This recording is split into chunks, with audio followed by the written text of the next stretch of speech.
go for the show. Let me pop over for 1 second to my other page.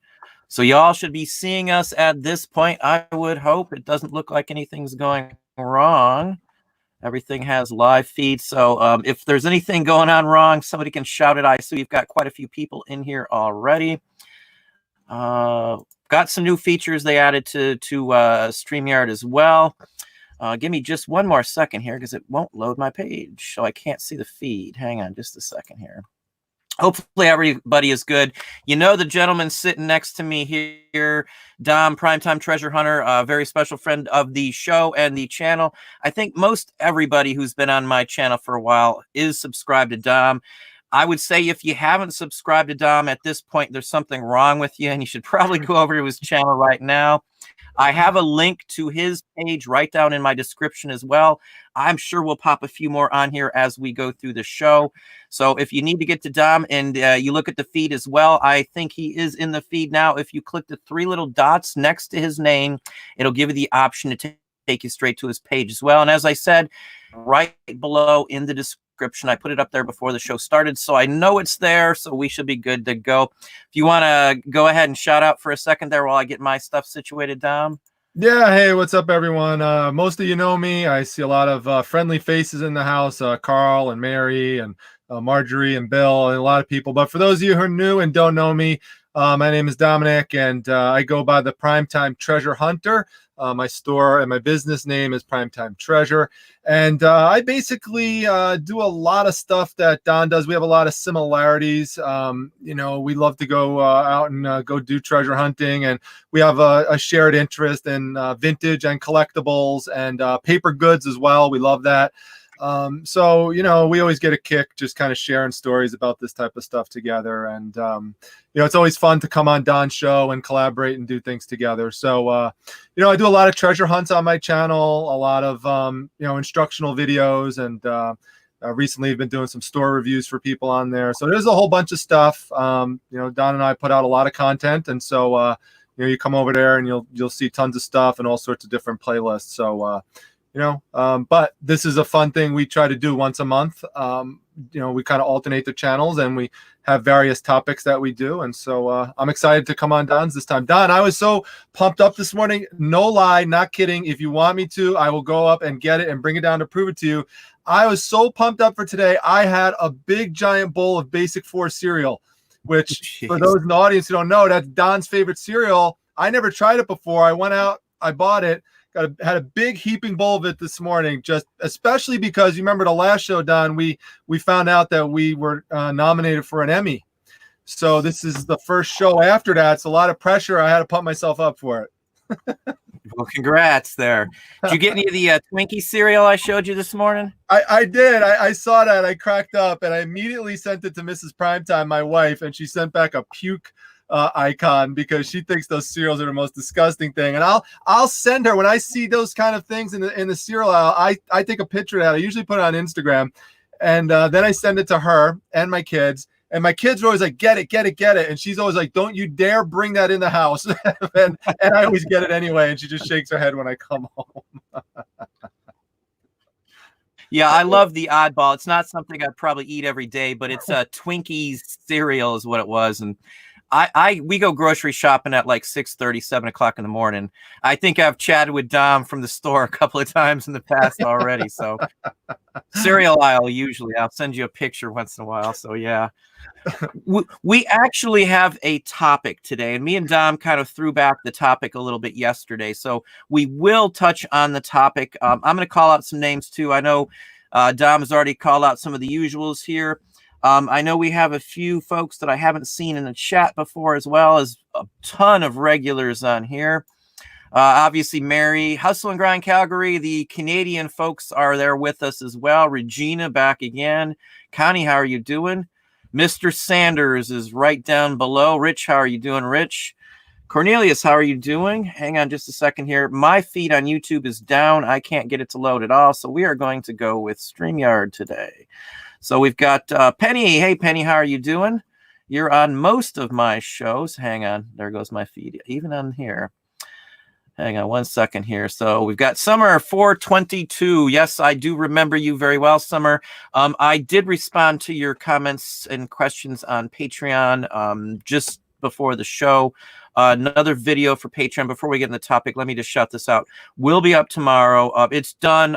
Today was just one of those days. I had to deal with some issues with one of my sons, so we took care of that this morning, and it's just been a really busy day. I don't know how everybody else's days goes. I know Dom's is pretty busy. It's hard for him to get back at certain times, so we do run the show a little later when he's here, which is no big deal. David, how are you doing? Bill, how's Bill doing today? Let's pop down here too. Aaron, honored guest, how are you doing there, sir? Heather Hines, Stony Creek Picker. What's going on? Cosmic Thrifter.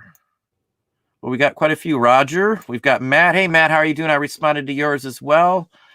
Duncan. Hey, Duncan, if you take a look, somebody posted some photos on my Facebook page, and you know what's on those photos? Some stamps, and it looks like the member actually got some decent ones because there's a 1869 train stamp showing on there. The U.S. version, Duncan. I think you know which ones those are, but looks like somebody got a nice assortment of stamps for very little money in the group there. Let's pop on down here. Carol, how are you doing, Carol? And we got Dom's in the house too. Look at that. I ran right up to Dom on the feed. We got Stony Creek Pickers, as we said, Jason Blake. Let's hop over to the topic here, and I'll probably let Dom speak first. We're going to talk on literally racing to the bottom. We'll give our philosophies. Ours are pretty close. It depends on your business on how you can do this, but let's throw the mic over to Dom for a little bit here, and let's unless you want me to start, it's up to you, Dom. What do you want to do? I don't want to put you on the spot. No, I was thinking about it because where we really started talking about this is that if you didn't see, I actually just got back from Denver, Colorado, and I went out to the world's largest comic book store. I planned this trip for years. I've been wanting to go there since I was a kid, actually. More so over the last 5 years, I've really intently wanted to go there. So I set it up with the owner, Chuck Rosansky, and there's a whole several-part series of me going to the store, which I'm probably going to wrap up this weekend. But one of the things Chuck is known for, and Chuck talked about in the video, is for some of his items, not all of his items, he has some pretty high prices on things. And one of the things he talks about is he's sick and tired of people nickeling and diming him all the time when they're, or he used to be. So he just decided to just put his prices on certain things pretty high because he wanted to make sure that he was keeping the product valuable in the marketplace. And so, based on his branding, and I've talked about this before too, that if you want to sell things that are at a higher price in the market compared to others, one way you could do that is by developing a good brand. So people will just buy from you because they are loyal to you and they're loyal to your company and they know your quality. So they just stick with you. They won't even look at competition and they'll just, pay the higher price to go with you. There's a lot of people that do that. There's a famous comic book shop, Don, I know you know very well, on on eBay, My Comic Shop. They're all over the place. So people will just go, they have their own special branded icon that's allowed on eBay because they have so much content up that people will just see that and just go straight to them. They won't even check out the competition. So Don and I started talking about that because and Don actually commented on it in one of the videos. And Don, other people did too. There were at least two other people that, independent of you writing in about it, said, this is exactly what Don the auction professor does and talks about. And so Don and I started talking about it a little bit. And while, we do have shared philosophies on a lot of this stuff, and Chuck kind of rails against what he calls the race to the bottom. A lot of people call it that way. I sometimes do something like that depending on the item. I really think my philosophy and my approach really vary significantly depending on what the item is. So I thought that maybe a good idea would be to share different examples of different scenarios where a different approach might be warranted. But at this point, I think I'll just kick it back to you to kind of take off from there, and then maybe we go through, because I actually have some examples next to me of things I could show of different philosophies for different items that might be helpful for the audience members. Yeah, let's that sounds fine, because I gave you some examples and we shot back some examples as well. wasn't even necessarily going specifically for the show. We were just talking back and forth to start with. Let me just show out an example, and it's one of the ones I even gave you in the chat we were chatting with. Let's say I'm researching an item, and I hope I don't get you lost on this, because it's really something that's a little easier when it's written down to say this. But for price wise, I price higher than everybody else. I mean, most people know that I'm going to price if it's paper, not every category, but let's say I've got a postcard. There's 10 comps on that same postcard for, say, $10, and they sell, we'll say 20. Well, let's make it 20, because I think my example was 20, to give you a little better example. 20 comps on Terapeak for $10 for the exact same card. There's 3 of those same cards up for $8 to $10. I put 30 on that card that everybody else, we've got 23 examples for that same exact card that are all priced at $10. I'll put mine up for 30. And I will probably get that, but it's going to take me longer. Average, one of those sells every single month. So one of those $10 cards sells every month of the year. Mine takes 3 months to sell at $30. So I did sell it. Obviously, other folks have sold 3 cards in that same time frame that I have sold 1 card. Well, it's the same amount of money. They sold $30 worth of cards with 3 sales. I sold $30 in 1 sale. I made more money, though, because first off, no shipping, no extra postage, no extra fees for a quarter or anything else extra from eBay. I've got the time saved because I'm not listing 3 items, not shipping 3 items. My philosophy is that I'm never going to price it down to the bottom on certain categories because of that reason. Why does that work? Why do I get $30 when somebody else is only getting 10? I price it high, and Dom just literally said the exact same thing that I'm going to say now. It's branding. Branding. The people who collect, there's a whole scheme to this. People that collect come back to the same people who sell those collectibles. So a lot of people know that if they, want something specific in one of the niches that I sell, they come to me to get it because eventually they're going to have to. In some of the categories that I sell in, I'm 20% or better of the market. In some of the smaller niches, I'm like 80% of the entire market on eBay for some of those niches. So I run the categories. I don't ever worry if there's 20 people selling the same item that are less than me, because I will always sell a certain percentage of mine for the higher price, no matter what.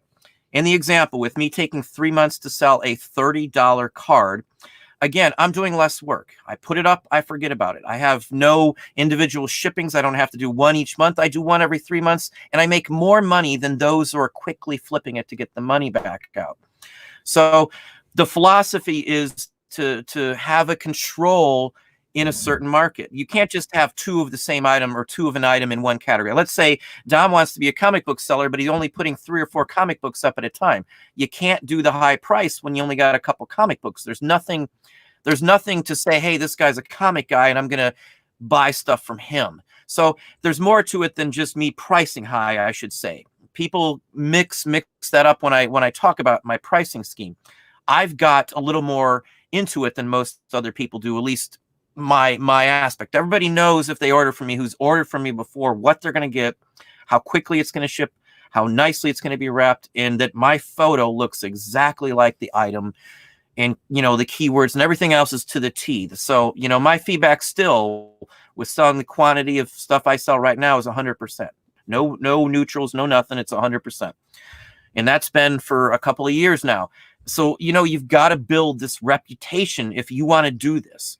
Now, you got the other folks that would rather just quickly flip it to get their money back and roll it somewhere else. I know some people, you have to do that. We had to when we started, but at the end of the day, the goal should be to never, ever, ever race to the bottom. I like, even on Amazon, if I list something on Amazon, I don't care if there's other people that have that same thing up. I will list it up for the price that I feel, again, perceived value. And even if people start putting a bunch up, I'll just let them run out. Eventually, mine's going to be the top one, and it's going to sell at that price. I would rather do less work, send out less items. At the end of the day, I had to do less work, and I'm probably making more than most of the people who sold more items. The item count means nothing to me. Now, for some folks, it may, and there's no problem. It's not a criticism towards anybody. It all depends, in my book, on where you're at in your business. Can you afford to do that? I mean, I turn people down over $1 all the time. And that was one of the conversations with Dom too about this. I have a set way I do it, and I stick to my guns because it keeps my prices up where I want them. If you like mark down stuff all the time, at least in my business or my type of items I sell, if I mark them down all the time, come later on, I'm going to be marking them down to the same people left and right. And then at the end of the day, I won't be able to get the high dollars for them anymore. So I'm very selective. I haven't ran a sale in my store. And you can look right now. There isn't a single item on sale. There isn't a single item that's been promoted for months. And I do mean months. Last year was the last promotion I did, or not promotion, promoted listing I haven't done since the ad block 5 months ago, maybe. I don't know, maybe longer than that. But I haven't done any sales and markdowns either, the freebies from eBay. I haven't had to. So, I can hold out any storm because we've got so much stuff up in itself. Again, you can't always do that. If you're new to this, it's not going to work. So that's my first example here. Again, there's no real right or wrong way. There's only what works for your business. If it doesn't work for your business, try something else. End of story, I guess I would say on that.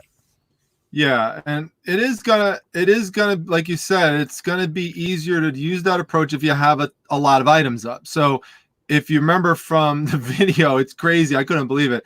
Chuck said that he has 431,000 items listed on eBay, which is insane. And I said to him, I gave him the example. I said, Chuck, if it's kind of similar to yours, Don, with the postcard. I said, if you have a whole bunch of people have a comic book up for $10 and you list yours for $29.99, is someone ever going to come on eBay and buy that comic for $29.99? And he said, yeah.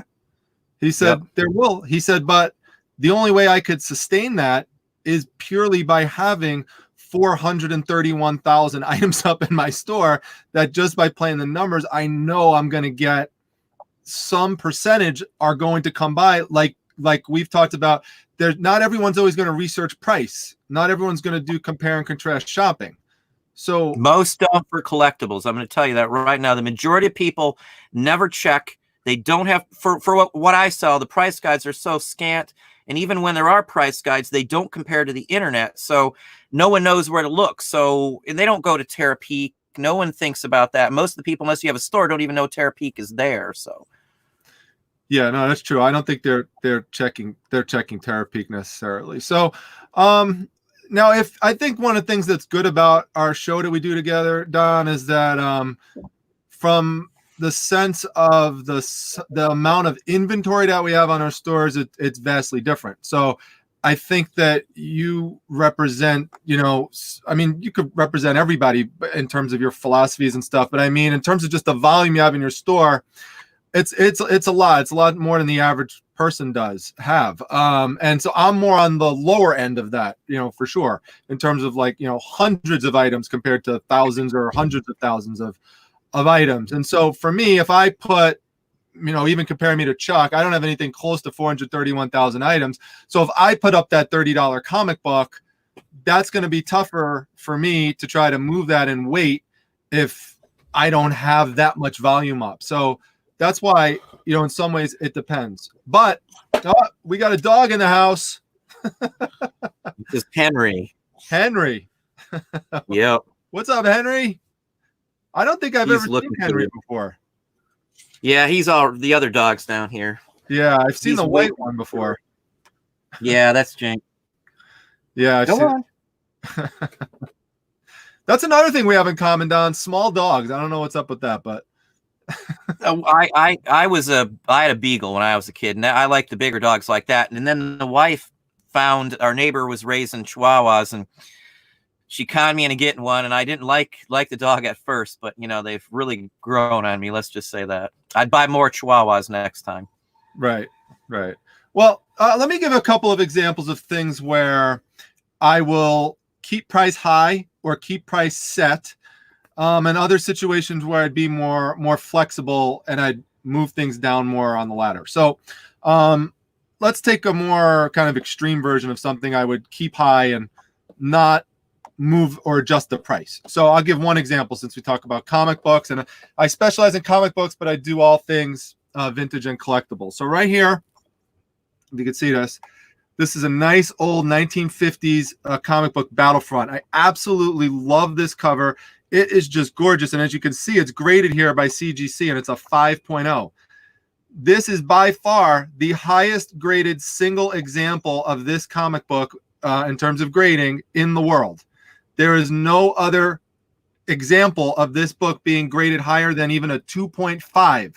So it's the only one, and it is literally the highest grade ever out there for that book. Can I interrupt you for a second? Yeah. Just for 1 second. Explain to them how you know that, because I've had people ask that question. Can you explain how anybody can figure out how many of each comic book are up when you're mentioning that, if you wouldn't mind? Sure. All you have to do is go to the company that grades this book, which is CGC. And you could just type in Google, just type in CGC database, and you type in the title and you type in the issue number. So this is issue number 25. And if you go there right now and look it up, Battlefront number 25, you will see the highest graded on a grading scale of 0 to 10 is a 5. There's only one out there. That's the one you see right here. So because I have such a, so it's called the census, and you could look this up for any comic book. It will tell you how many there are for graded at a certain grade for each book. So this is the single highest graded. Because it's the single highest graded, this is unique. I am never going to have to worry about competition for this unless someone else ever gets one and gets it graded and it goes higher. But, you know, for it being a 1950s book, at this point, the chances that's going to happen is pretty low. So I have this book up right now for $300. Now I have best offer on it because I have some flexibility, but I will never lower the price from the $299.99. It's always going to stay at that level because it's a special, unique piece. I have another book up right now. It's actually graded a 9.9.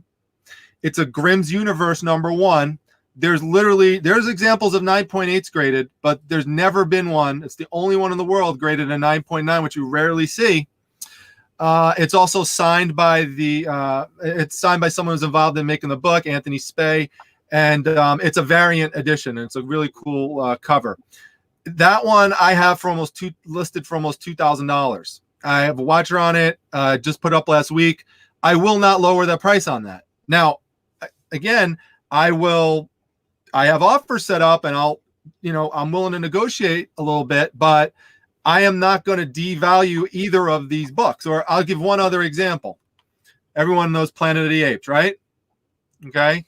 You can see here, this is the first issue of Adventures on the Planet of the Apes. So it's the movie, it's the novelization of the movie in comic book form. There are others out there that have been graded a 9.8, about 30 in the world, but there's none that's ever been higher than this. So that's a little different from this one, where this is literally the highest graded in the world. This is tied for the highest graded ever, but not many of them come on the market.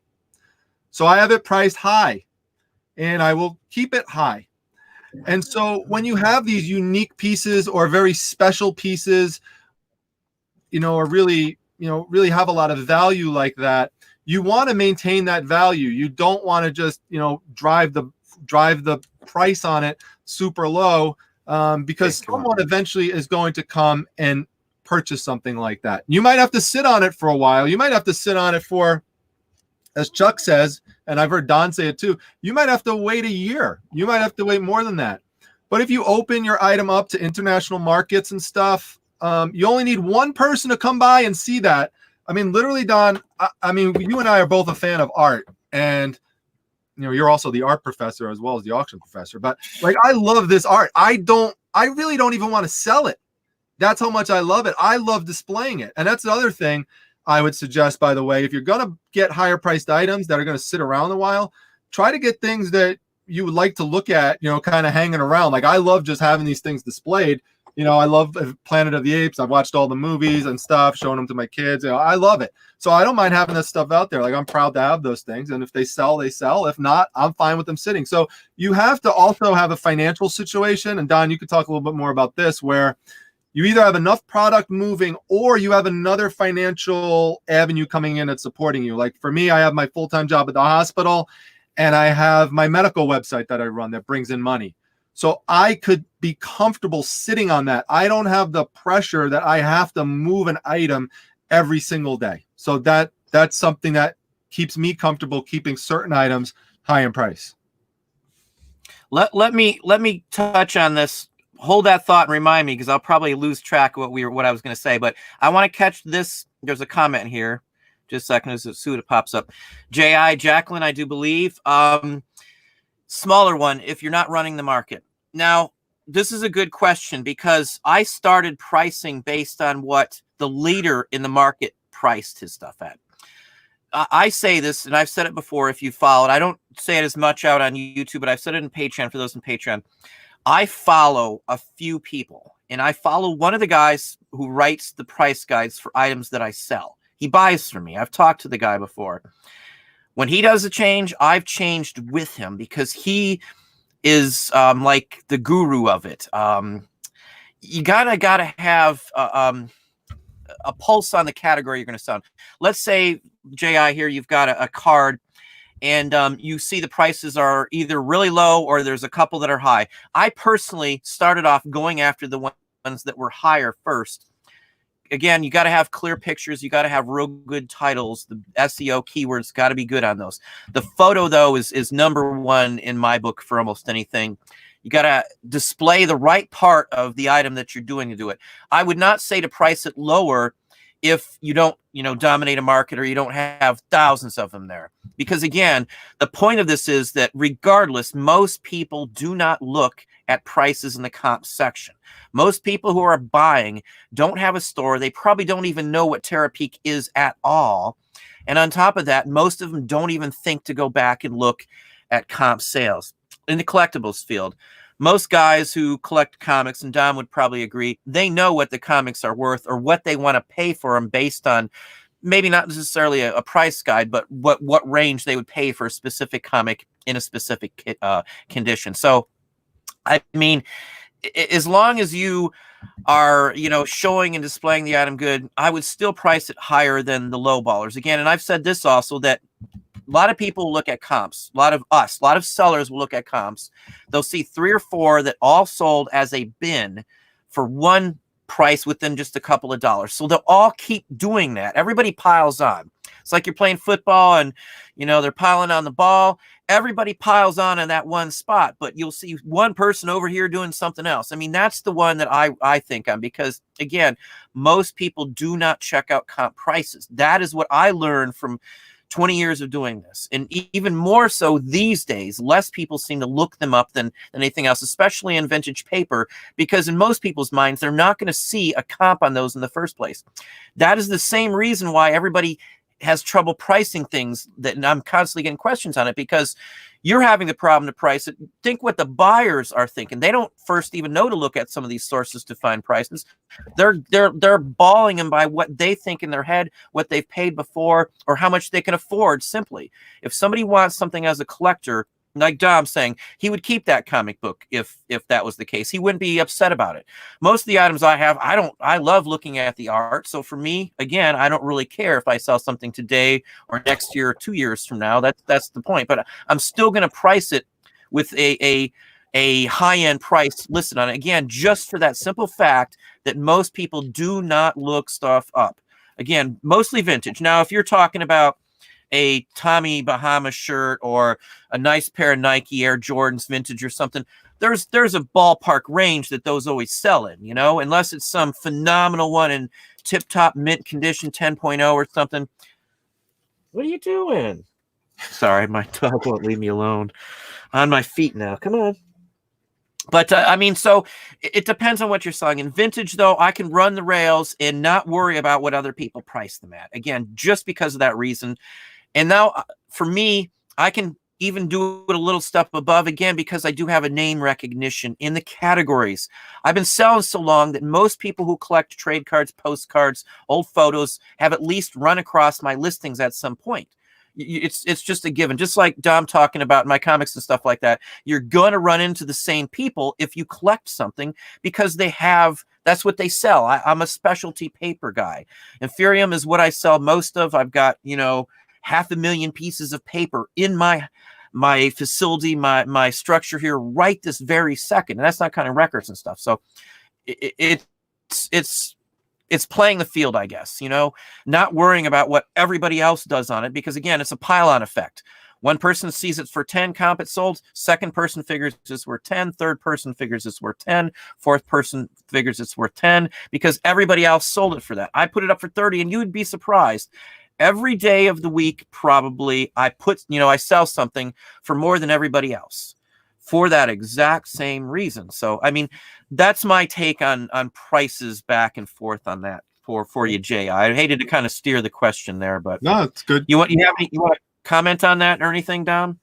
I think I'll head into that a little bit as I go into some other examples, and I'll touch on it. But I didn't want to forget. I almost forgot this, and I can't believe I almost forgot this because we're just speaking of art. It's just one last example I would give of something that I would keep priced high, emphasizing if you find a unique piece. Now, you can apply what I'm saying, by the way, to whatever it is that you sell. If you sell clothes and you find some unique pair of shoes that's very hard to find, you might, again, want to keep them, priced high, and not artificially lower the price on them. So it doesn't matter, again, what the examples are, but you could apply it to anything. But I want to show this. Don, you're going to get a kick out of this one because I know you're a Masters of the Universe fan. So this is a production cell from He-Man Masters of the Universe TV show. And there's Orko and one of his Orko relatives. And this comes with a certificate of authenticity from Filmation. And as Don well knows, that's the best one you can have. I'm sorry? I was just going to say that's the best one you can have because Filmation is who made that cartoon, if you didn't know. There's other times you see certs on them, they're just by some random company, but that is the one you want, the one he's holding right there in his hands.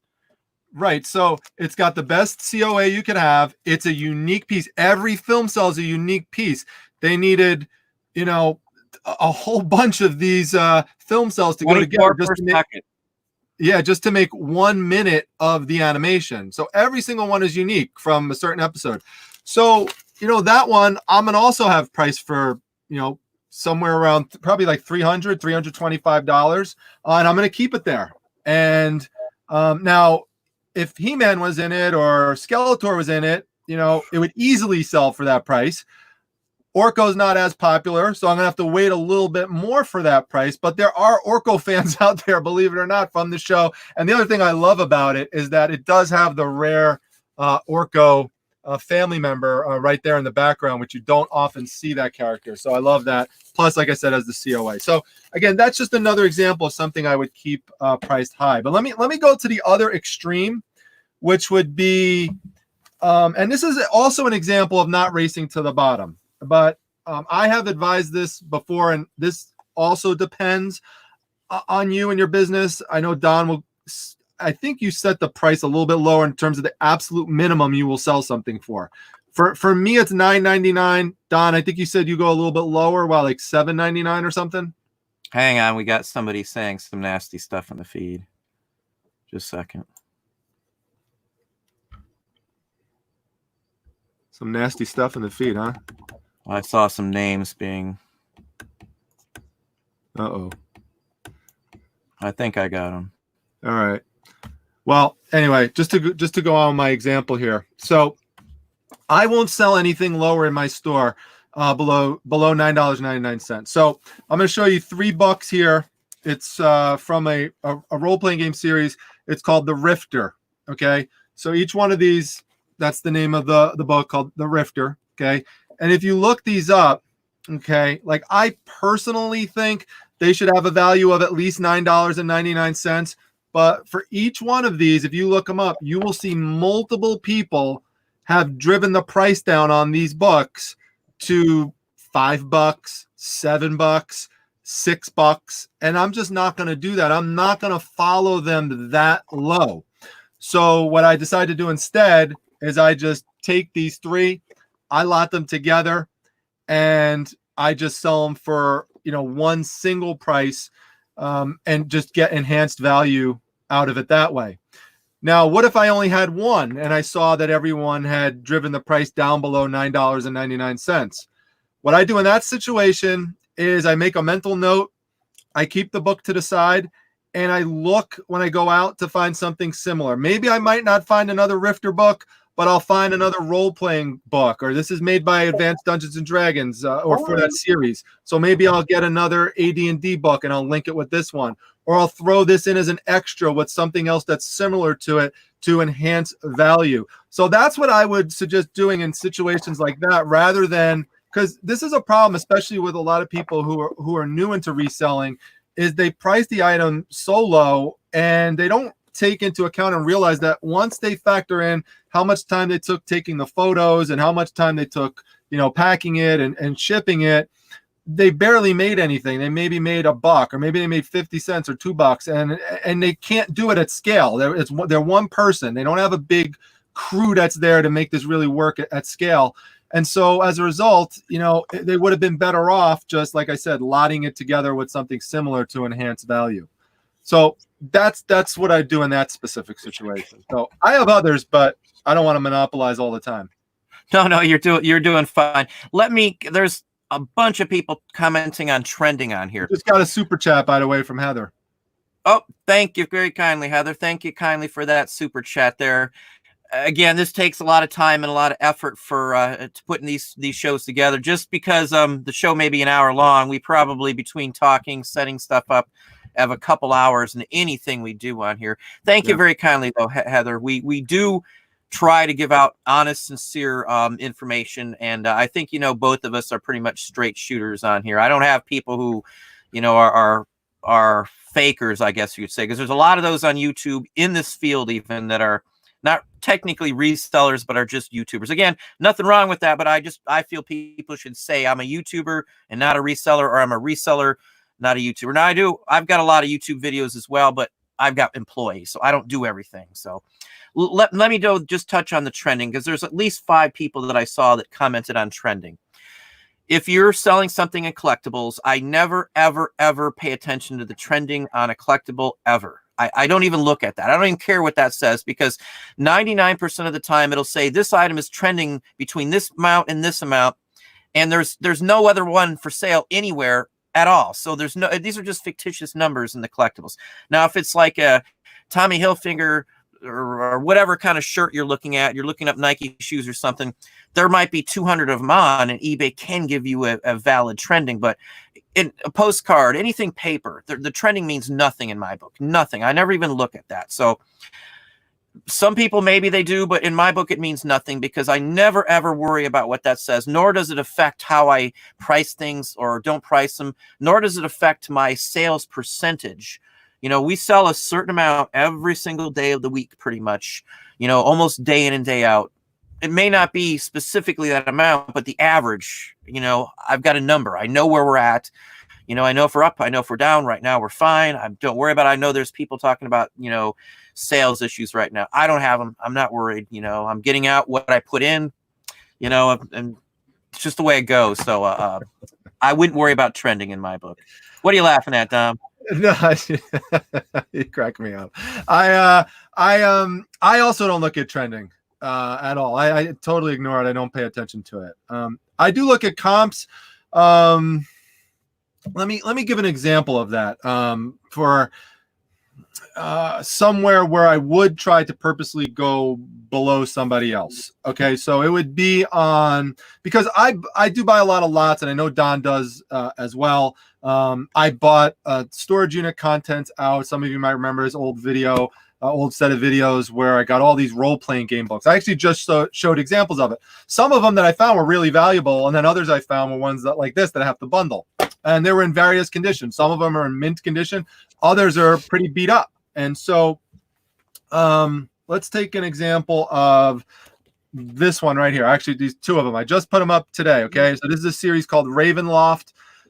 It's associated with Advanced Dungeons and Dragons right here. I have some of those manuals. Okay. Now, some Ravenloft books, by the way, I sold recently one it was a thicker one, for like $55, like easily within a couple of days.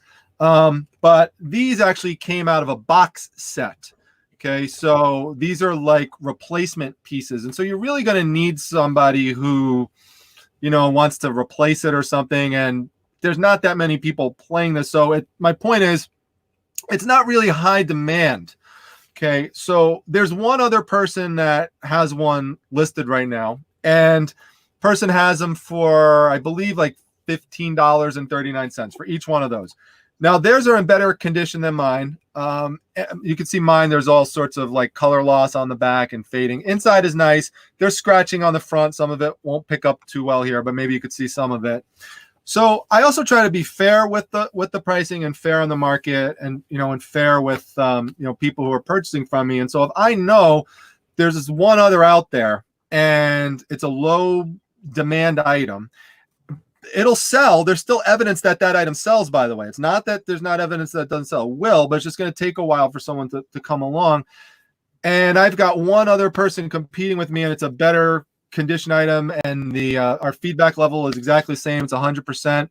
I'll price that a little bit lower. So, and we're not talking much. Like, I'll put it at $14.99. So I could either put it at $15.99, $14.99. So I put it a little bit lower just to try to make that sell. Also keeping in mind, though, that I have, as Don likes to say, pennies into it or nothing into it. I mean, it just barely have any money into it at all for what I bought the collection for, how many items are there, and I've already made my money back for it. So for me, it's not that big of a deal to put it a little bit lower like that.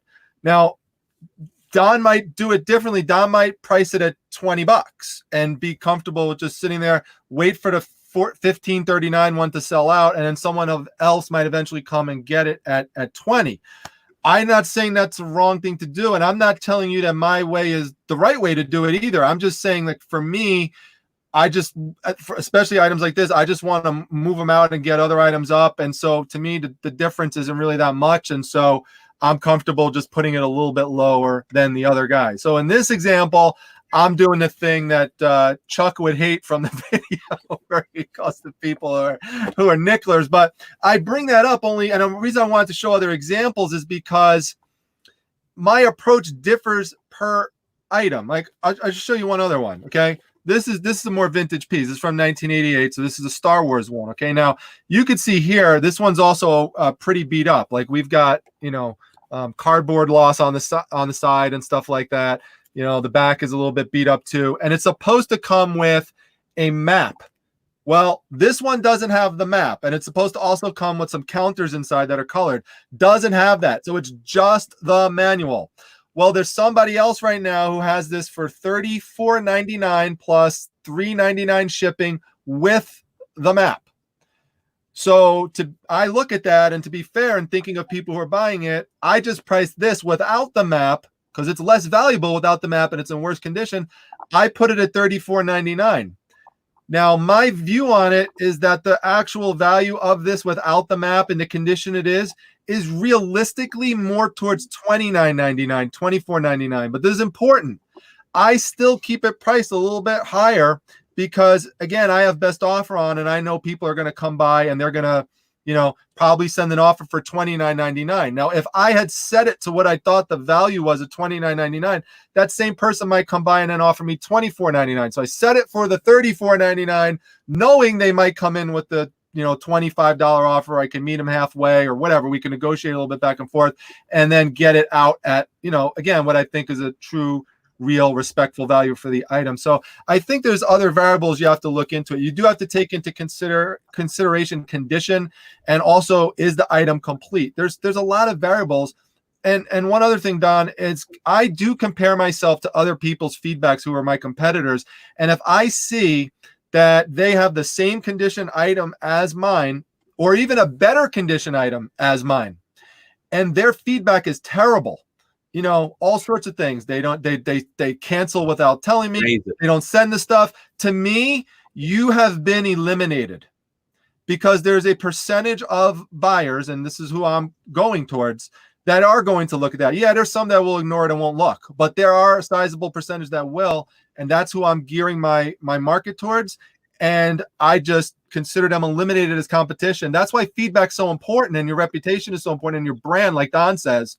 So I'm just going to feel that there's going to be a buyer out there who's going to be more comfortable going with me when they see not only 100% positive feedback, but they see all the comments about how I ship, how I pack, how I protect everything, how the item was better than they even expected. Like all that sort of stuff, that increases consumer confidence, and that helps you get a higher price relative to someone else with a worse reputation and a worse brand. And I have many instances where I'll go through and I'll look at my competition, and there's lots of better items and stuff, like in terms of condition, but their reputation is terrible. And I'll just keep skipping over and keep upping the price. So it's not so simple as just, when you say compete on price, that you just solely compete on price. You have to take other factors into consideration. Mainly, I would say, condition and and your competition's reputation.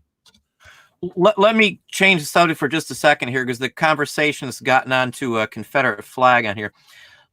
All items are not banned in certain categories. Let's just put that out there.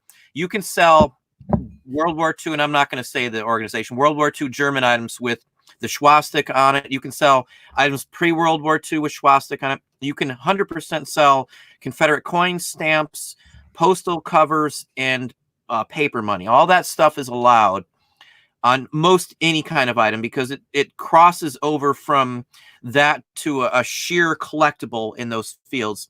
So you can sell certain items, whether they be Confederate or German World War II or any of the other groups, fascists or anything like that, you can sell, but they have to be in specific categories to sell them on eBay. With the flag example somebody has there, somebody flagged it. Somebody made a report on you, is why they probably pulled yours down over somebody else's. Every day, there's probably a dozen other people that list that same thing. They only catch certain amounts of them. Apparently, they're not scanning to pull and close those listings. And I would say they're not doing that, again, for the very reason I just said. You can list items from the Confederacy or, the Third Reich, if that's the case, on eBay without a problem. There are some laws in Germany that certain items can't be sent. There are some laws here. There's some state laws and things like that. But overall, there's always an exemption. Well, I shouldn't say always, but 99% of the time, there's an exemption for coins, stamps, paper money, and postal history items. The only exception to that I am aware of at this point, you cannot sell most Cuba items. And even though some Cuba items are legal to sell because they're pre the embargo blockade, you can't sell them on eBay. eBay just bans them all because they're not going to mess with it. So I hated to change the subject there, but that question has come up many, many times in the past. And there, again, quite a few people are going on that conversation. A flag would definitely be banned. Anything that someone would be able to use like that today are banned. You can sell reproduction, reenactment clothing that would be Confederate. So that's another one that is allowed, but there's no oddball symbol. We're not going to, there's no rebel flag on the uniforms. There might be on the buttons, but not on the uniform. So anyway, sorry about that. Just wanted to get that out there. No, totally fine. Yeah, trying to get to some of them. I know we haven't done a lot of questions on here. Yeah, buckles will be the same bet because they can't show the emblem on it. Firster, CV Bear, I would assume that's a military. Yeah, some of the emblem, you can't put it on there unless it's on, again, stamps, coins, paper money, or envelopes. I sell all of those for most categories of things you can sell. So, hey, Don, I just want to mention one other thing while we're talking about high prices, because I'm sure you must get this. I just had this happen the other day. I actually love when this happens. So I had a Funko pop up that I had listed, and I had it for $47.50. Guy sends me an offer of $20. I just decline it. And the guy writes me back. He literally sends me a comment, LMAO, you will never sell that Funko for $47.50. Enjoy staring at it, watching it collect dust. Now, I knew the value. I knew I had it priced right. But buyers will do this sometimes to you, and you got to be careful, especially if you're new, because buyers will sometimes try to psych you out to get you to then lower your price and sell it to them. And I just laughed, and literally within less than a week, it sold for $47.50. I couldn't stop laughing. Or $44.99, like something like almost exact or very, very close. So I had a set of 3 glasses from Phi Theta Kappa. It's a fraternity, and I had them up for $57.50. It's one of my standard pricings, and I sold one for $57.50 right off the bat when I listed it. Like 2 months later, somebody came back and offered me, I think like $5 or $10. And he said, that's all they're really worth. I got a whole bunch of them. I've had them. And I'm like, if you have a whole bunch, why are you trying to buy mine? I didn't say that to him, but the point of it was he said the same basic thing. You're never going to sell it, blah, blah, blah. And I've had cups and mugs and all kinds of things like that. And in some cases, not only did I sell it, but at a later point, I raised the price and it sold immediately when I raised the price even higher. I never, ever, ever listen to that. I just turned somebody down today for a similar thing. He says, you've had this up for 9 months. Don't you want to sell it? Blah, blah, blah. I don't care if it's been up for 2 years. It's going to sell at a high price, the item they were talking about. I know what it's worth. There's just only maybe a handful of people that collect some items. And you just got to wait for that person to see your item. So that's my take on it. Dom's right on that stuff there, because that's how I do it too. Now, I wouldn't have refused his offer, though. I would have countered back if it was up for, what'd you say it was up for? 47.50. See, now I would, if he come back and offered me 20, I would have countered back probably at like 37.50 and left it at that. The only time I've ever declined an offer is like if it's $100 item and they send me $1. I used to go back and put up, $95 offer if they offer me $1 for a $100 item. Now I just decline them and I block anybody who sends $1 offer. That's what I do. Yeah, I was just gonna say that I would not only decline that person, I would block them too. Yeah, I do. If they send me $1 or something just really stupid one, I just block it. Right. I had one guy that sent an offer, and got another super chat by Karen, by the way. Okay, hang on one second. I'll lose my thought if I don't say this one. But I had a guy make an offer. I countered back to his offer, and then I because my offer was, it was a $17.50 item. He made a $5 offer. I countered at $9.50, and then he came back in. That's one I discussed with you, and he came back at $8.50, and I just didn't respond because it was late at night. And as soon as I wake up, he sends me an email. Are you going to take it or not? And I'm like, I don't care what your offer was. Going back, cut and paste and block. I didn't care. I just blocked him. I don't mess around with those kind of people. Who know? I went to bed. I'm not required to answer. Even eBay tells you wait 48 hours or 24. I don't know what they have right now, but let me hop up here so I don't forget. My side just doesn't show the greatest on here. In fact, it just moved on me, so I can't see it now. I still can't see. Oh, Karen Henderson. How are you doing, Karen? Thank you very kindly. Again, we do appreciate the super chat. No one's required to do a super chat. We're going to do these videos and stuff if the super chat's there or not. It is very nice, though, to see that people appreciate this, because we do take off time from family and loved ones to be here. So I thank you very kindly, Karen. And did you have a neutron bomb too, by the way?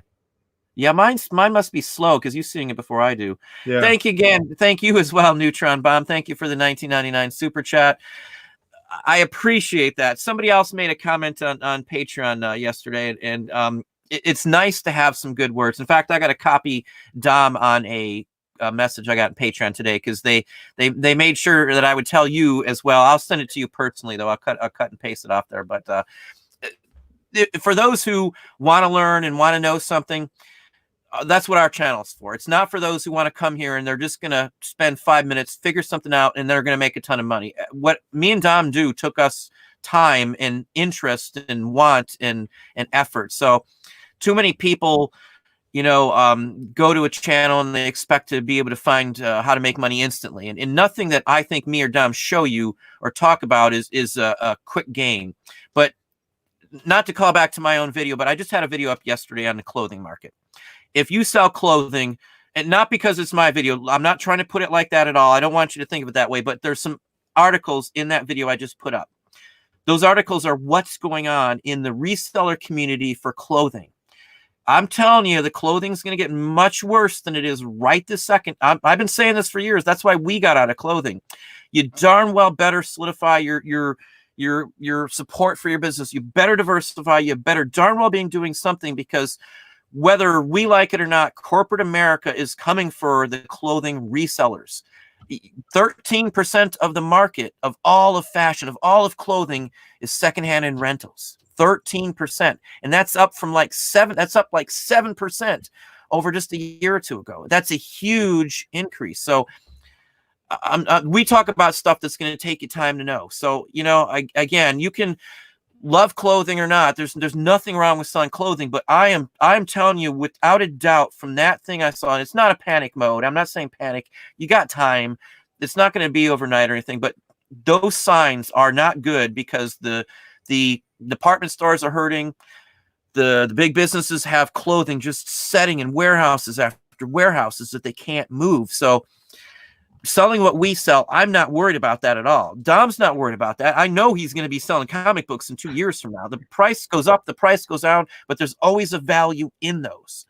You know, and actually, that's related to that, it's something that Chuck mentioned in one of the recent videos I put up from the Mile High series, which I've thought about before as well. And you must have thought about this, Don, is that not only do collectibles just go up, they go up in value, you know, each year, but one of the reasons you got to think about why that happens is one of the things that Chuck said is that every day another comic book gets destroyed. It gets thrown out by, you know, someone's mom, that part too. A dog, you know, chews it up, or, you know, someone loses it somewhere or whatever, you know, there's a robbery, you know, there's all sorts of things that happen that just continue to decrease the market in collectibles. So just makes them harder to find. Yeah, let me piggy off that because Dom put out a darn good point, and you should have listened to what he just said. If you didn't, go back and rewind that, because I'm telling you, that's part of the reason I'm not worried. People say I've got all this dead stock. It's not dead stock. This is all back stock. I've got 400,000, and I am not exaggerating. One of these days, I'm going to pull it out, and I'll do a video starting with Patreon so you guys can see what I really have here. I'm not worried because the stuff is not out there. No one's making 200-year-old cards or 200 years old pieces of paper or Dom's 1950s comic book. No one's making that now. So no matter what happens, there's going to be less and less of them, just as Dom said. And that is a killer point that everybody should understand. Now, Nike shoes, they're not going anywhere. They're making millions of those a year, you know? So you've got to weigh where you want to be in this.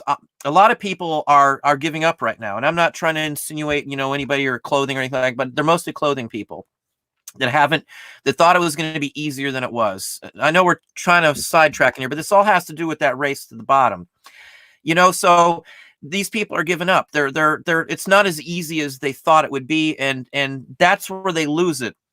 It's going to get a lot harder, and I just lost my whole train of thought. I got a dog on my foot here down here. They won't leave me alone today. I totally lost my train of thought. I hate when that happens. The collectible markets, though, from my standpoint, is the best place for me to be in. Again, you all do different things out there. You all sell different things, but most people started, at least the majority of people start with clothing from what I see, you know, just because it's an easier. And I started doing clothing way back in the day too. I've done clothing. I did clothing for a long time.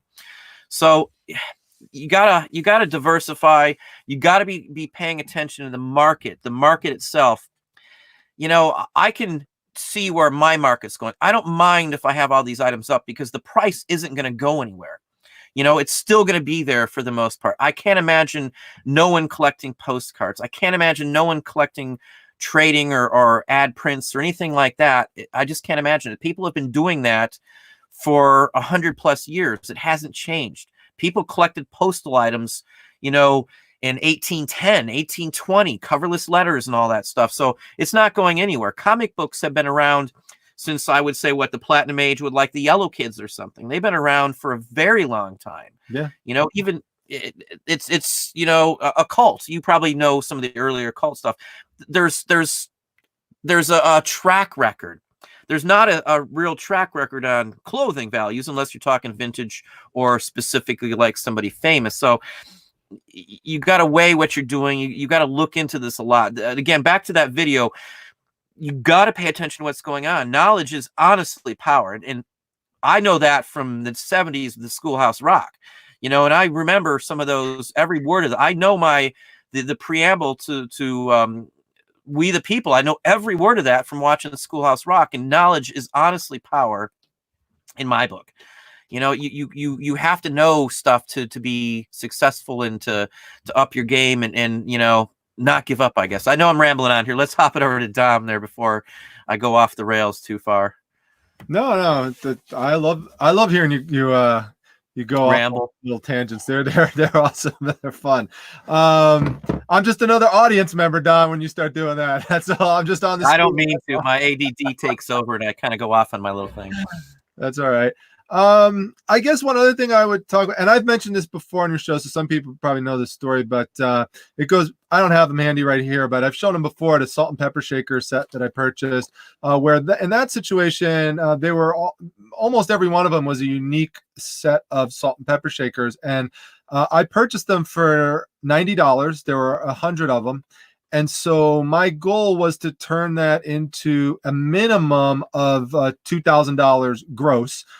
So by listing each one at least at $19.99. And there might be a rare exception to that, but for the most part, that's where I want to have them at, knowing also that there would be others that would go up for higher than that.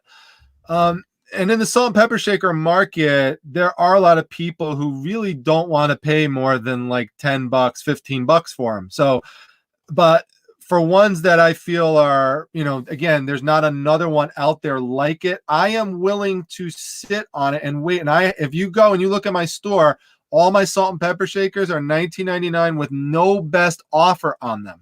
I could easily keep lowering it by $1 each week, but in that situation, I purposely had a business plan in mind of what I wanted to get out of it.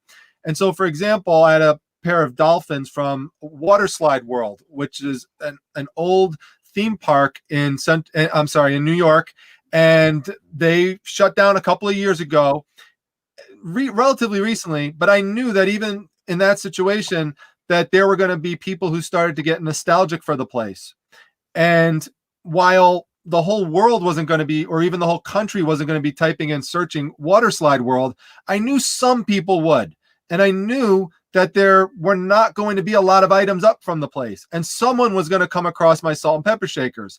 And someone was going to say, I want those. I want to put those up on my mantle or something like that. It just will remind me and reconnect me to a place I can't go to anymore. And that person might not want to pay more than $14.99 for the salt and pepper shakers, but they will, because of all those factors that I just mentioned. There's not another one out there. They're nostalgic for it. My price is higher than what they might normally want to pay, but it's not unreasonable. And I just set it there. And sure enough, it took a couple months, but they just sold the other day. So sometimes you have to have a plan in mind, a numerical plan of what you want to try to accomplish, and just keep those items consistent with that plan.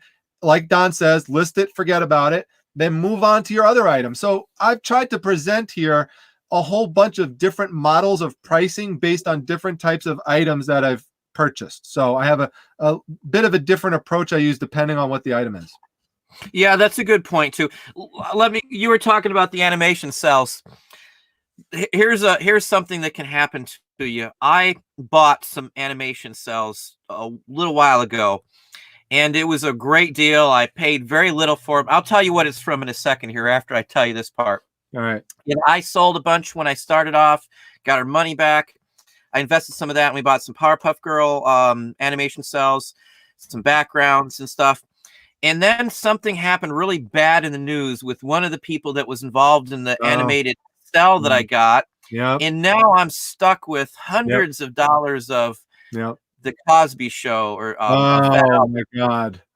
So I can't sell them. I liked Fat Albert as a kid. I remember probably every episode of that because it was on in the mornings. Yeah. And I got a whole bunch of animation cells from every character in there, and I don't even want to put them online anymore. Sad to say, I grew up on the guy. It's bad that it went this way, but you got to watch sometimes. That's been my worst purchase where I made my money back, mind you, but I got value-wise, I lost in one single night. So, you're going to win some and you're going to lose some, but in the long run, I've got so much up that, I made money, so don't get me wrong, but I could have made a lot of money, and I tied up a lot of money into it just to get a few $100 back. By the time my labor and all that stuff out, I maybe made $100 off of a very large purchase. Had the market not took a dive because of that incident and him being in jail, I'd have made out like a bandit. But overall, even when that kind of stuff does happen, when you have my philosophy, when you have a bunch of stuff up in there, I'm not going to race to the bottom on those. I'm going to hang on to them.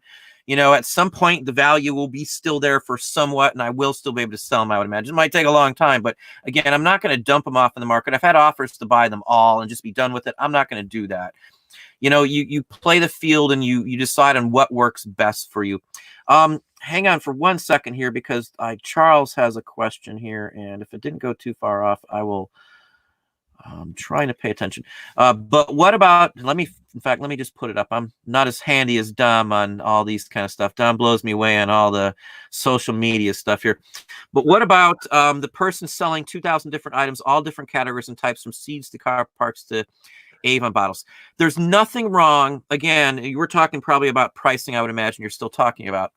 Again, nobody's looking those up. And auto parts is a different story. Most people know that a radiator used is going to be a set price. If I'm not mistaken, there's even like a network for like junkyards and stuff that'll tell them like a ballpark range and price. I mean, on stuff like that. But like seeds and stuff like that, I price them. Well, I was going to say I price them by my knowledge. That doesn't help you at all with that. Most of the time you can price stuff by like items. You can price high even if you don't have a bunch in any specific item, but do it across your store in that field. So let's say all your collectibles, you want to price a little higher. You can't do that with clothing. You can't do that with books. You can't do that with car parts, but you can do it in collectibles. Collectibles is probably the biggest area that you can do that stuff with. Next, maybe comic books to some extent, and probably in that line would be toys too. Comic books, again, because with Dom's example with the 1950s comic book, there's not going to be many people that have that. In his example, he's the only one. So, he can set the price. And, and another thing to think about, we're talking about investments, and Dom touched on it a little bit there too. What I see, the people buying the slabbed comics or cards or anything like that are slabbed, like the comic books, a lot of the people that are buying like 9.8s, 9.6s are buying them for an investment, from what I see. Would you not agree with that? There's a percentage of people who are buying them for an investment, but there are also a significant percentage of people who are purchasing them for trophy pieces to impress their friends when they come over to their man cave, that they have that item and you don't. And by the way, I literally put this, if you go to, you should see some of my descriptions. I literally say in there, you'll be able to tell your friends that you're the only one. They'll come over. I literally played a scenario out for them in their head in my listing. I'll say, they're going to come over to your house. They're going to see your item displayed. They're going to say, where did you get that? Because they want to get one. And the answer is they can't, because you're the only one who has it. And so I try to put that in their mind when they're reading the description section. That's a good one. Yeah. Every little gimmick you can do is a help to you. And I know there's like little petty things that people say that's not going to help you. Like, Dom, both of us are going to tell you that your feedback is you. That's who's you. The wife was looking at some transitional reading glasses today, and person at 80% feedback. Why would I buy from someone with 80% positive feedback when a guy right down the street on Amazon has the exact same sunglasses, or they're not reading glasses? It's $1 more, but they have 100% feedback. Why would I ever buy from an 80% person in my book? So, your reputation online is all that you really got, because no one knows who you are. When I buy anything, I don't care what it is. If I'm buying a camera or anything, I look at their feedback. That's the first thing I look at. And like on Amazon, the second thing I look at is the comments there, who left good feedback about it, specifics, not just the rating. I want to know what they said about the item. If I'm buying a clothing or shirts or whatever else the case may be, like the clothing video, I talk about buying clothing off of Amazon, which we do occasionally. I buy shirts and things like that. 9 out of 10 times, the fabric is just awful. And that's the issue with it. You never know what you're getting. So I try to read the feedback on most of those things. That means more to me than the item or the price at all in my book. I would pay more to make sure that I'm going to get that item. I'm going to get it now. I don't have to worry about it. And more people are like me in that aspect of it. That's why, again, bins work so much better than auctions for most items. Not every item, but for most items, because of that same factor. I know people still hate that they do forced, good till canceled and everything relists. People hate that, but Amazon does that model all the time. There is no auctions anymore for the most part, for stuff like that. I do still do auctions once in a blue moon. Don't get me wrong. I get 1,000 a month for free on one store, 1,000 for a month for free on the other store. So I sometimes use them up. This month or last month, we didn't use up like 300 or 400 free auction listings because I didn't know what to even list, and it wasn't worth the hassle on it. Yeah. We did, that's just my take on it. But anyway. Hey, I want to just piggyback on one other thing that you said earlier about with those Bill Cosby animation cells for Fat Albert. And you're right. Sometimes something like that could happen where something happens in the news and it does affect the value of your items. But people should also keep in mind that, and it's one of the reasons of sometimes keeping stuff up with a higher price, is you never know when something else is going to happen in the news that could increase the value of your items. And yeah, I had that happen over the summertime. If you remember from the time I went to the flea market and I picked up a signed copy of The Hunchback of Notre Dame, signed by the artist who made some of the wood engraved art inside the book. And they sat there for about a month. I had them up for like $300. And then all of a sudden the cathedral burned down, or not totally burned down, but it was a big fire in Notre Dame Cathedral. And the books literally sold within hours of that fire starting for $300. So that right there, that created an emotion in people who saw that. They thought the place might be destroyed. They were nostalgic for the place. They wanted to get something associated with it. Someone went right on and spent $300, to purchase this book that I got for, book set that I got for $10. So, but that was directly driven by a news related item. Or talking comic books for a moment, and a lot of people will relate to this because a lot of people went to the movies and watched Guardians of the Galaxy. But there was a time where and I mentioned this to Chuck Rosansky in the Mile High series, there was a time where you could not get rid of books that had the character Rocket Raccoon in it. People thought he was silly, he was just ridiculous. He first appeared in an Incredible Hulk issue. No one cared about him. And now, he's a popular character. He was more so when the movies came out, but the values on books with him in it just skyrocketed. So people used to give that stuff away as overstock, and they wish they had it back now. Kirk Douglas. Anything Kirk Douglas is hot right now. Sure. I mean, it's stuff like that. Kobe. Yep. I would never say, hey, let's market off somebody's demise, but it's a fact of life. If you have something already, I raise prices when something like that happens, just because now the supply and demand has changed because there's no way new stuff is going to be licensed out. So now the market has switched. Just like piggybacking off what Dom's saying there, let's say I've had something up for a year and I get an offer on it. Before I take the offer, I'm going to go and see what happens with the price. The price could have went up on that. There could be more sales since when I listed it, and it could be worth more, and I'm not going to take the offer coming in. I may need to raise the item. In some cases, what I do, and in fact, I did it like 2 hours before I came on the show, is I'll look through prices on my store, and I'll go from highest to lowest. After I do that, I also do from the oldest to the newest, and I compare what's going on in my store. And I do this quite often. It's something to keep track of what's in your store. If you've had a watcher on certain items over and over and over again, and you haven't sold them and they've been up for a while, it's probably about time you do something with it. And that's not a race to the bottom. That's comparing the market. If it's been up for a year or two, I check the prices from time to time on things. Certain categories, I'm checking prices sometimes in some categories every single week. Every single week of my life on a certain day of the week, I do that for certain items because things do change. Like a Tahoe card, for an example, like an RPPC Tahoe card. The prices on those have skyrocketed. And I personally have talked to people in my groups who didn't know that the prices were up there. We're selling cards that they could have gotten $500 and $600 for because they only remember what they were last time. So they didn't even go back in and look up a new price on them. Again, Tahoe cards went up in the last 2 years. Before that, they weren't going for very much. So if you weren't keeping track or paying attention, you'd miss that. I follow California items, just California in general, because most items, the state that most stuff that I sell goes to is California. And that's religiously. And why is that? Because a fifth of the population or some huge number of the entire population of this country lives in California. It's a huge state. So you got to pay attention to things like that.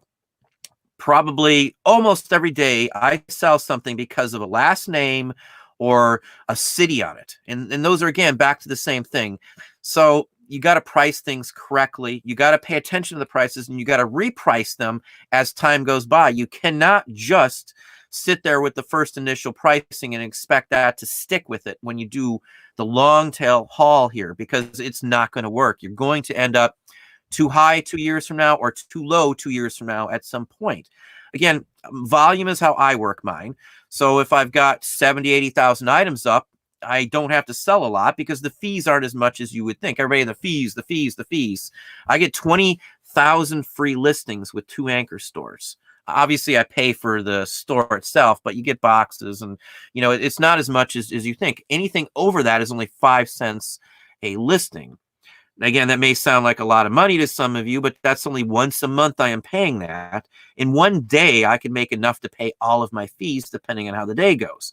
So what if it takes me 4 days a month to pay all of my fees? I've got, on a 30-day month, 26 more days where I have no fees. So who cares? It's just like driving around and getting stuff. Dom, I'm sure, doesn't worry about how much gas he's using going to the flea market, or going to a comic place or going to a pick. That's just part of the whole equation here. So you got an extra 5 cents on every comic book you buy because you got gas involved. It's nothing. It's pocket change. It's cost of doing business. It's part of your COGS, your cost of goods sold, once you sell them, of course. But Sure. I think now they're popping up on my end here. It looks like Midwest Picker. Yes, how are you doing? Check out Midwest Picker 2. I have been to his channel a few times myself. I don't honestly get much chance to go to anybody else's channel other than a couple. So no offense to anybody else. It's very rare for me to even be on anybody else's feed. I was on Bearded Pickers today with Sue, John, and Steve today. So they're good guys too. I mean, I never have time. I watch every one of Dom's.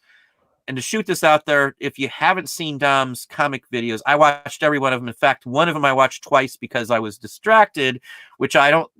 Dom's probably the first video I've watched twice on another person's channel, and I don't know how long. I couldn't even tell you, but I missed part of it, and I wanted to go back.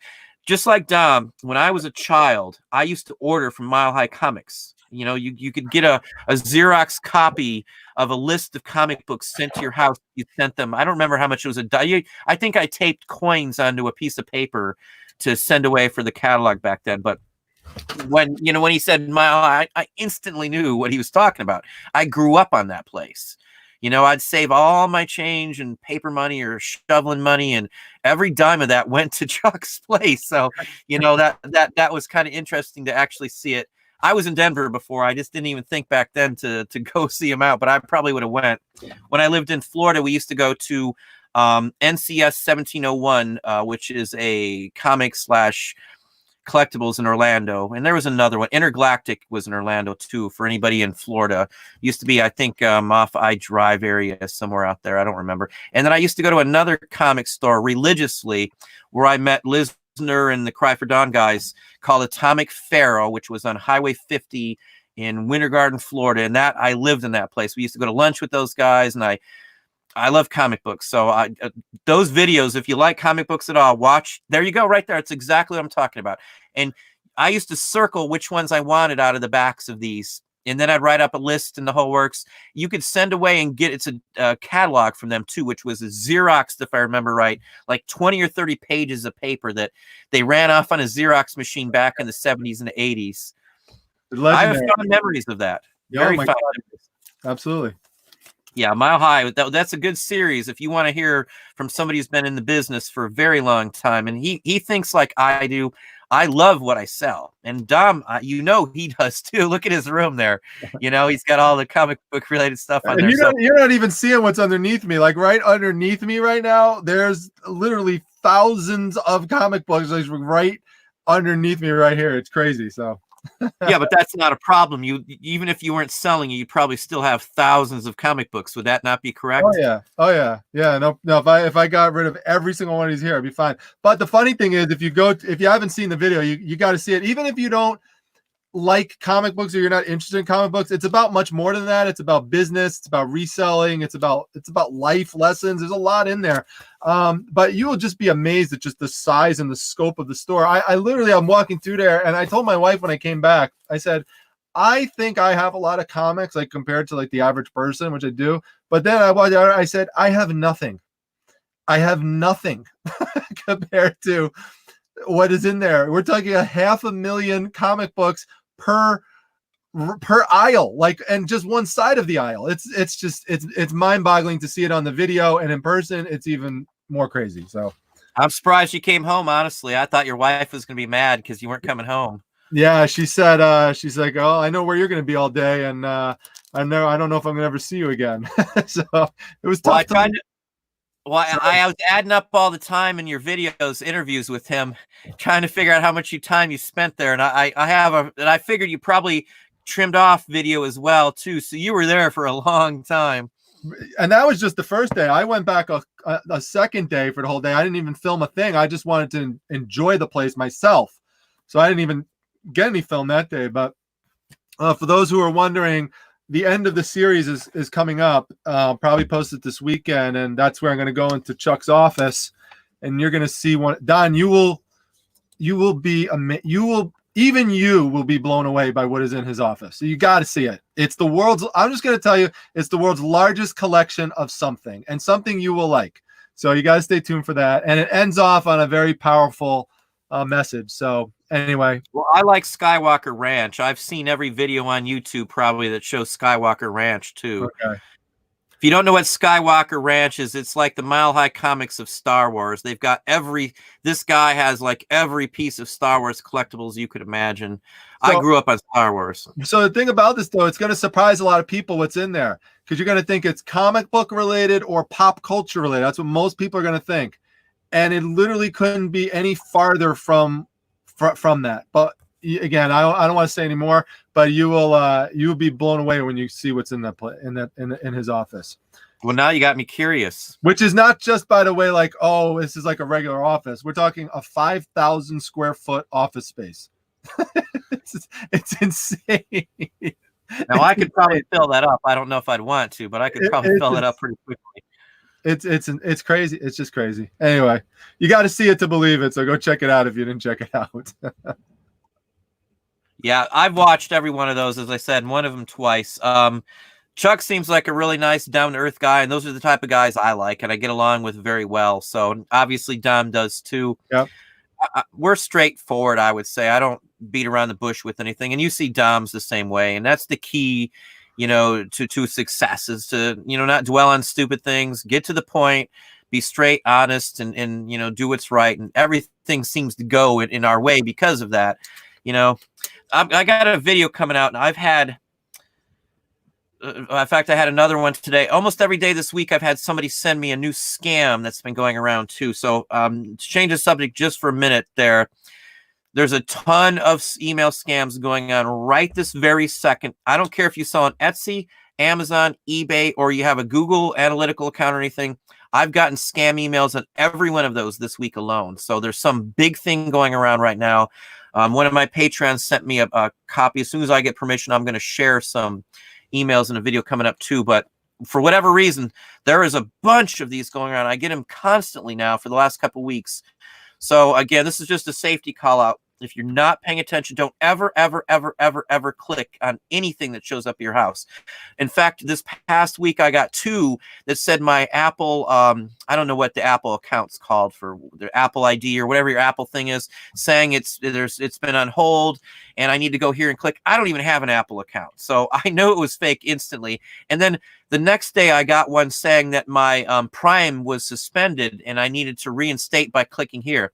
Now, every one of those emails showed up with correct addresses that look like correct addresses. The Amazon one was literally an Amazon.com return address. Now, I know you can spoof and do those. I even, really know how to do those, but you got to be 100% careful. Even if it looks like it's from Amazon or eBay or Etsy or Google or any of these places, don't click on the link. Go straight to the site itself. And I'm telling you this because people have sent me some panic letters because they clicked on stuff and they had to go through and change passwords and information and all kinds of stuff just this week.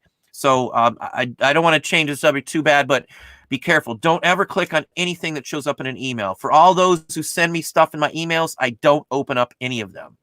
Nothing with an attachment gets opened up anywhere. Even if I can scan them, I don't open them up. I can send you a virus and you would never even know it. You wouldn't even technically have to click on some things, or you wouldn't even realize you clicked. So Don't open up anything. Sorry to change it again, but that was something I just thought about. I said I would holler that out earlier, and I just remembered. So Totally agree. I won't even pick up a phone if I don't know the number. So yeah, we don't pick up phones. I mean, most of my phone or conversations comes through online, social, or my text. I don't. The landline here is for business, DSL and the whole works. My storage unit got robbed for 4,000 in eBay items. That probably won't happen if you have your own shed. Yeah, your new Freedom 21. I had somebody else just told me that, and I saw a video. I didn't see the whole video, but I saw a few minutes of a video somebody sent me where somebody else's storage locker got broken into too.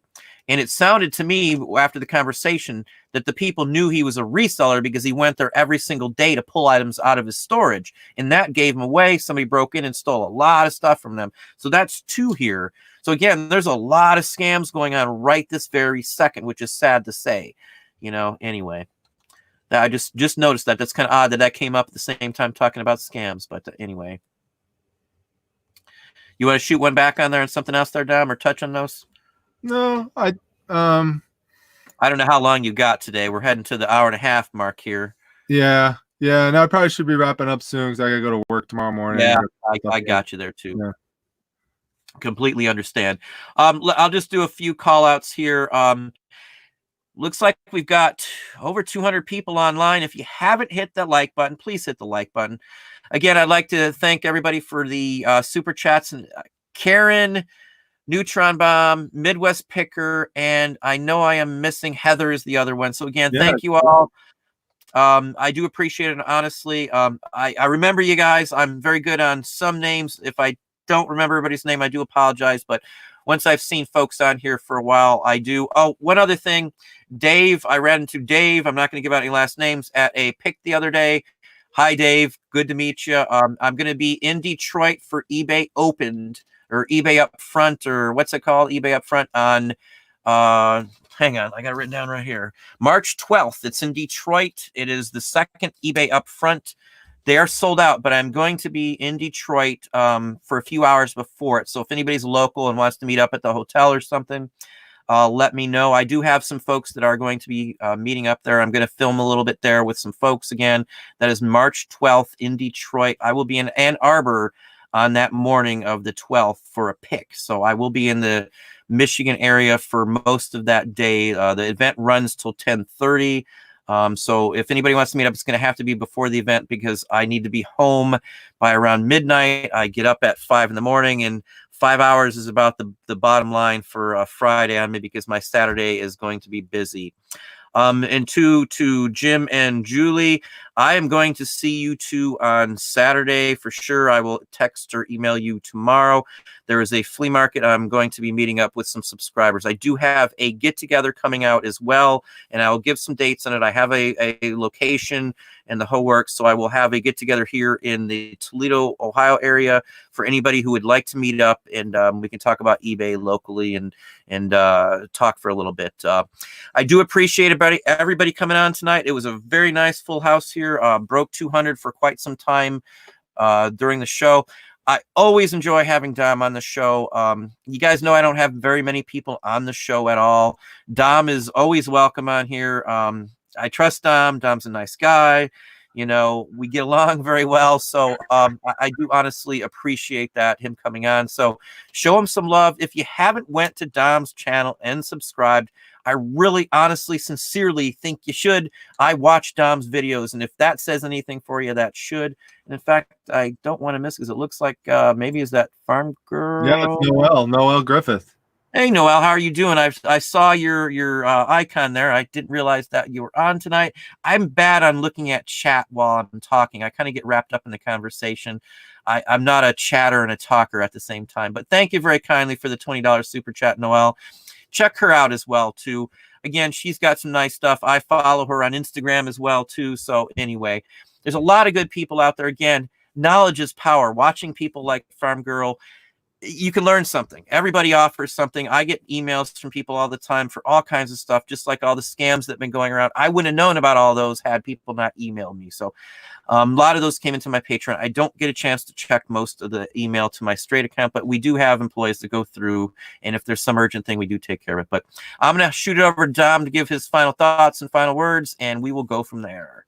Yeah, no, always a great time coming on and doing a show with Don. I look forward to doing it every month. We do keep in touch regularly, and just like, you know, I'm honestly honored that Don would watch my stuff. Really, I think. Oh, you got good content. I love comic books. You know that. I appreciate that. And the feeling is mutual. I was just watching Don's episode this morning on the clothing, so. I like to, you know, put it on in the morning. I'll put it on at night when I'm packing up stuff. I just have it going on in the background and like I do that too. So, you know, we have a lot of common interest, Don and I, but we are different people, obviously, and so we still, I think both channels give you there's some overlap, but at the same, like in philosophies and things and some of the items that we sell, but we put videos together in different ways, and hopefully we both give you complimentary and additive value when you come over and watch both of our things. So, you know, I don't think Don would watch my stuff and I wouldn't watch his if we just felt it was all stuff we already knew.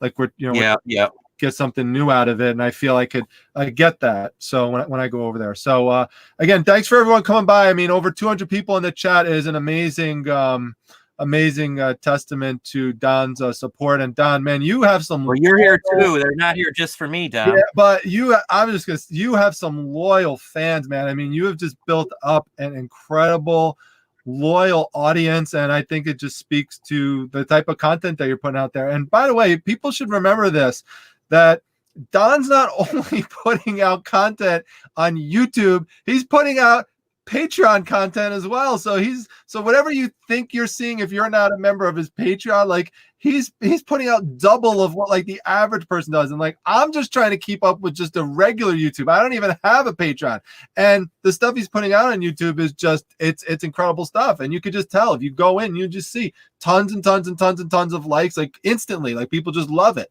So he knows what he's doing. And like someone wrote in the chat that, you know, Don's a legend, and if you were on my show, I'd put that up on the screen just to embarrass you right there. But I can't do that now because you have to control the comments, so I can't do that to you right now. So I have to just say it. But but you know, a lot of people people make money, and you know, they really enjoy it. So anyway, thanks for having me on, and I look forward to having you back on my channel next month.